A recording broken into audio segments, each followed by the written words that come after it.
ধর্মনগর থানার পুলিশের হাতে আটক 9 লাখ টাকার ইয়াবা ট্যাবলেট, সাথে আটক 2 নেশা পাচারকারী। গোপন খবরের ভিত্তিতে ধর্মনগর থানার সংলগ্ন এলাকায় TR-05A 2842 নম্বরের হাই স্পিড ব্যাটারি চালিত অটোতে তল্লাশি চালিয়ে 1800টি ইয়াবা ট্যাবলেট উদ্ধার করে পুলিশ। ধর্মনগর থানার অফিসার ইনচার্জ স্মৃতিকান্ত বর্ধন জানান, ইয়াবা ট্যাবলেটগুলোর কালোবাজারি মূল্য আনুমানিক প্রায় 9 লক্ষ টাকা। ধৃতরা হলো আশিস চাকমা ও বিশাল চাকমা।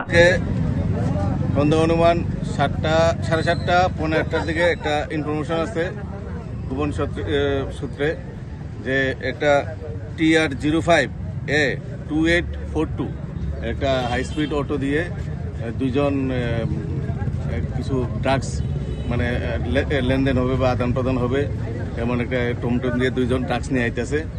এমন সময় আমরা যে থানা রোডের PS কর্নারে আমরা যখন অটোটাকে আটকালাম এবং এটা তল্লাশি করে আমরা প্রায় 1800 ইয়াবা ট্যাবলেট যার ওজন প্রায় 175 গ্রামের মতো আমরা তাদের কাছ থেকে রিকভার করতে সক্ষম হয়েছি এবং আমরা দুইজন যারা এই টমটমে এই ব্যবসার সাথে জড়িত টমটম নিয়ে আইছিল এই দুইজনকে আমরা অ্যারেস্ট করছি এবং তাদেরকে আগামীকাল NDPS মামলায় তাদেরকে আমরা কোর্টে প্রেরণ করব এবং এই বিষয়ে আমরা একটা NDPS মামলা নিচ্ছি এবং এই বিষয়ে তাদের সাথে আর কে কে জড়িত আছে তা আমরা তদন্ত করে দেখছি।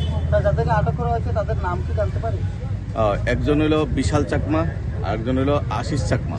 তাদের বাড়ি নবীনচরা, পেচারতল নবীনচরা তাদের বাড়ি, নবীনচরা তাদের বাড়ি। আমরা তাদের সাথে আরো কে কে জড়িত আছে আমরা তদন্তের সাপেক্ষে দেখছি। মালগুলোর বাজার দাম অনুমান প্রায় 9 লাখ টাকার মতো।